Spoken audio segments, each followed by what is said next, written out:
안녕하세요. 학문대장 한의사 모사원입니다. 얼마 전에 제가 애널섹스 학문성교와 관련된 영상을 올리고 나서 지인분들에게 전화가 왔어요. 그게 진짜냐? 그분들도 그 영상을 보고 나서 우리 대한민국에서 이 학문성교가 진짜 그렇게 빈번하게 일어나고 있는 건지 궁금해서 연락을 주셨다고 하는데요. 그래서 이번에는 그냥 단지 제가 방송을 하기 위해서 만들어낸 거다라고 생각하시는 분이 있을 것 같아서 다시 한번 이 학문성교, 애널섹스에 대한 경각심도 일으키고 거기에 대해서 학문성교나 애널섹스에 좀 도움이 될 만한 팁도 드리기 위해서 이 영상을 제작을 하게 됐습니다. 우선 첫 번째로 제가 이제 개의 방송에 이 학문성교 이후에 뭐 치질이 생겼을 때 어떻게 해야 되냐 라는 걸 제가 보고 거기에 리플을 달아줬었다고 했는데요. 당시 그 유튜브 방송을 제가 다시 한번 찾아봤어요. 찾아봤더니 저 치질이 있어요. 뭘 바르면 되나요? 무슨 약을 바르면 되나요? 침 바르시면 됩니다. 그리고 그분들이 방송을 하면서 제시했던 방법은 별다른 게 아니고 그냥 침 바르면 된다 이거였고요. 제가 그 방송을 보고 이건 아니다 싶어서 그 밑에다가 리플로 웃자고 한 얘기일 텐데 제가 그래도 너무 침 바르고 하는 건 아닌 것 같아서 방법을 좀 알려드리고 싶어서 리플을 답니다 하면서 리플을 달아놓은 게 하나 있네요. 이 반복적인 자극으로 인한 치질을 방치를 하게 되면 나중에 크게 고생을 할 수가 있으니 반드시 전문적인 치료를 받아보실 것을 권해드리고 더불어 무조건적인 좌욕은 도움이 되지 않으니 좌욕으로 버티면 된다는 생각도 버리시고 이상한 민간요법은 절대로 하지 마세요 라고 제가 달아놨네요. 이게 벌써 3개월 전입니다. 이 3개월 전만 해도 이걸 보면서 학문을 이용해서 성적인 쾌락을 추구하는 사람들이 많이 있겠어? 라는 생각을 갖고 있었는데요.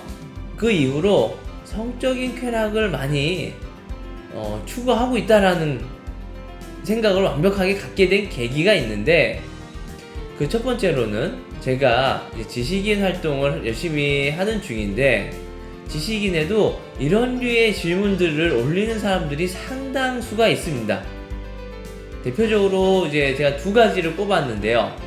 첫 번째, 학문 자위 방법을 물어본 친구가 있었어요. 안녕하세요. 학문 자위를 즐겨하는 남학생인데요.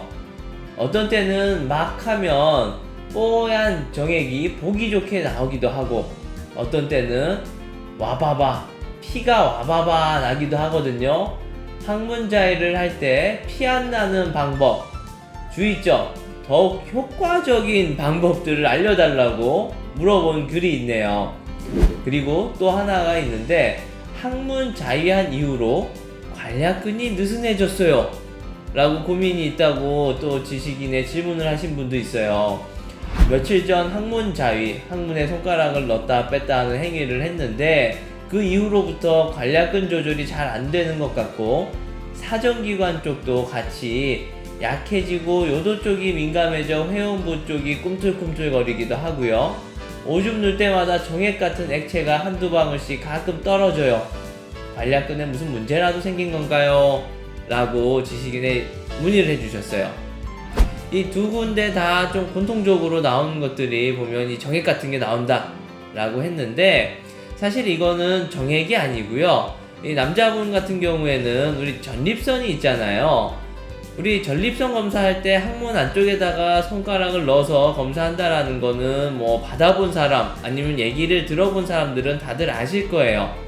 전립선이 그쪽에 항문을 통해서 우리 고환 밑으로 이제 회음부 쪽에 자리를 하고 있다 보니까 이제 그쪽으로 해서 이렇게 자극을 하게 되면 전립선 액이라는 게 분비가 돼요.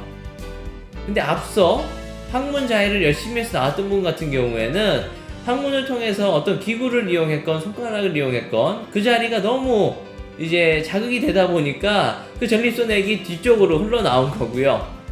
뒤에 이제 오줌을 놓을 때 그런 것들이 나온다 라고 말씀하신 분 같은 경우에는 우리가 전립선 또 이렇게 전립선 쪽이 자극이 되고 전립선 액이 요도를 통해서 앞쪽으로 정상적으로 배출이 됐다 라고 보면 될 것 같아요. 둘 다 결국엔 정액은 아니고 제가 봤을 때는 전립선 액이 거의 100% 확실하고요. 이런 식으로 전립선을 자꾸 자극하면 나중에 전립선 비대증으로 심하게 고생을 하시게 될 거고, 결국에는 전립선을 절제하는 수술을 받으시게 될 수도 있고, 이상 자극과 상처로 인해서 또 이상 분화가 되면 전립선 암에 걸릴 확률도 높아지니까, 될 수 있으면 너무 과하게 자극하는 이 항문 자위법들은 좀 피해 주시는 게 좋을 것 같아요. 그리고 또 하나, 관략근이 좀 느슨해진 것 같다. 어찌 보면 당연하죠. 그 자리에다가 자꾸 이게 항상 수축이 되어 있어야 되는데 자꾸 이완되게끔 벌어지게끔 뭔가를 하잖아요. 그러다 보니 자연적으로 느슨해질 수밖에 없고, 이게 나중에 기능을 완전히 상실을 한다거나 완벽하게 늘어지게 되면 변실금, 똥이 질질 셀 수밖에 없는 거예요. 대변은 마려운데 사실 관략근이 좀 이렇게 꽉 잡아주는 힘이 있어야지 내가 화장실까지 가던, 아니면 우리 버스 같은 데서 위급상황이 와도 참을 수가 있는 건데, 항문 자위를 많이 하거나 항문 성교, 애널섹스로 인해서 항문 쪽 관략근이 고장이 나거나 많이 느슨해져 있으면 마려우면 참지 못하고 바로 새는 거예요. 그런 것들을 예방을 하기 위해서라도 좀 피해 주셨으면 좋겠는데, 제가 이 사연들을 보면서 예전에 이게 웃긴 얘기였는지 아니면 어디 뭐 의대 문제로 제출이 됐었다고 하면서 이제 글을 봤던 기억이 있어서 하나를 또 검색을 해봤는데, 그러니까 의대 시험 제출 문제 중에 항문을 통한 성교로 우리가 뭐 어떤 성적 쾌락을 느낄 수 있는가 라는 문제가 어느 의과대학에서 나왔다 라는 글을 본 것 같아서 제가 검색을 해봤거든요. 봤더니 이게 서울대학교 의대 본과 해부학 시험이었어요. 항문 성교 시 성적인 쾌감을 얻을 수 있는가? 그 근거는 무엇인가? 그래서 정답은 가능하다. 외음부의 성적 쾌감을 담당하는 음부신경이 항문의 감각도 담당하기 때문이다. 인데 그 중에 이제 전설로 남아있는 답이 있습니다. 가능하다. 해봐서 안다. 아마도 이 답 때문에 이 글이 한동안 포탈에서 뭐 제가 가는 카페라든가 어디 뭐 블로그 같은데 올라와 있고 제가 봤던 기억이 있어서 찾아봤습니다. 도대체 왜 항문을 통한 자위를 할까? 그거는 이제 음부신경이 항문의 감각도 담당을 하기 때문에 성적인 쾌감을 느끼기 때문입니다.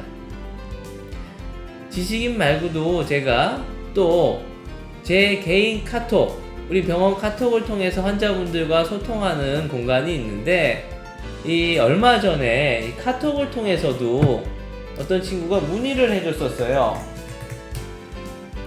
문의를 한 게, 처음에는 자기가 치질에 걸린 것 같다 하면서 사진을 연달아 보내주셨고, 그냥 뭐 가만히 있을 때 항문에 힘줬을 때 치액이 튀어나온 상태, 손가락으로 밀어 넣었을 때의 상태, 이런 것들을 보내주셨고, 제가 항상 이런 사람들은 뭐 운동을 많이 해서 무거운 걸 많이 들어서, 아니면 술 많이 마시고 좀 무절제한 생활들을 하다 보니까 튀어나오게 되는 치액의 양상이다. 그러니까 본인이 나는 학생이다. 술을 마시지도 않고 그렇게 피곤하지도 않고 운동을 하지도 않는다. 그래서 제가 아니 그럼 이렇게 생길 이유가 없는데 도대체 원인이 뭐가 있을까요? 라고 물어봤더니 이 친구가 사실 제가 동성애자인데 관계를 뭐 해서 그런가요? 라고 물어보시는 거예요. 그래서 저도 바로 그러면 이제 이해가 되네요. 동성애자라면 그쪽 항문을 통한 애널섹스를 하다 보니 그쪽이 자극이 돼서 이렇게 치액이 나온 것 같다. 앞으로 당분간은 애널섹스는 하지 말고 항문 자극도 하지 말아라 라고 얘기를 해줬는데, 이 친구가 사실 더 걱정하는 거는 이걸 수술하게 되면 문제는 이후에 항문 성교를 할 수가 없는 거죠? 이렇게 물어보더라고요. 그러니까 자기는 죽어도 해야겠나봐요. 그래서 제가 수술을 한다고 해서 꼭 못하는 건 아니지만 하게 되면 알아서 안 하게 될 거다 라고 달아줬고, 이 친구가 자기가 학생인데 이제 부모님이랑 병원을 찾아가는데 아직 커밍아웃을 안 하셨나봐요. 내가 동성애자인 걸 꼭 밝혀야 되냐 라고 물어보셨네요. 그래서 뭐 병원에 나오셔서 꼭 동성애자인 거를 밝혀야 되는 건 아니지만 나중에 부모님이 안 들리게끔 저희에게 그런 정보들을 알려주시는 게 좋습니다 라고 한 카톡 내용도 있네요.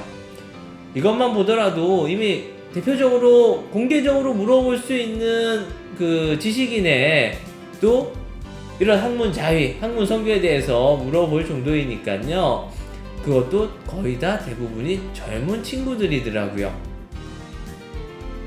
앞으로 이런 것들이 얼마나 빈번하게 일어나고 또 학문병으로 다들 고생을 얼마나 할지 눈에 훤해요. 그만큼 어찌 보면 저한테 있어서는 이제 환자 케이스가 많아지니까 좋은 걸 수도 있겠지만 사실 학문 쪽에 문제가 생겨서 오는 환자분들이 대부분 그렇게 다 유쾌한 환자분들은 아니거든요.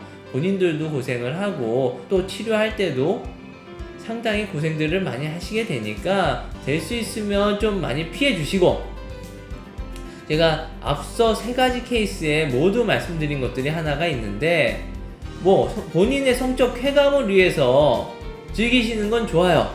하지만 문제가 생겼을 때 치액이 이제 튀어나와 있거나 아니면 통증이 너무 심할 때는 반드시 좀 피해 주시고 그 기간만큼이라도 좀 참아 주시고, 그냥 침을 바른다거나 이렇게 하지 마시고, 수술할까봐 대부분 병원에 안 나오잖아요. 우리 병원에 나온다고 그래서 꼭 수술해야 되는 건 아니고, 요즘엔 이런 스킨 타입, 뭐 이런 미스트 타입에 뿌리는 진정수가 있으니까 이런 것들이라도 좀 처방을 받아가서 이런 꺼지에 이걸 묻혀가지고 그쪽에 좀 대준다거나 항문 쪽에 이 미스트를 뿌려주기만 하셔도 훨씬 낫거든요.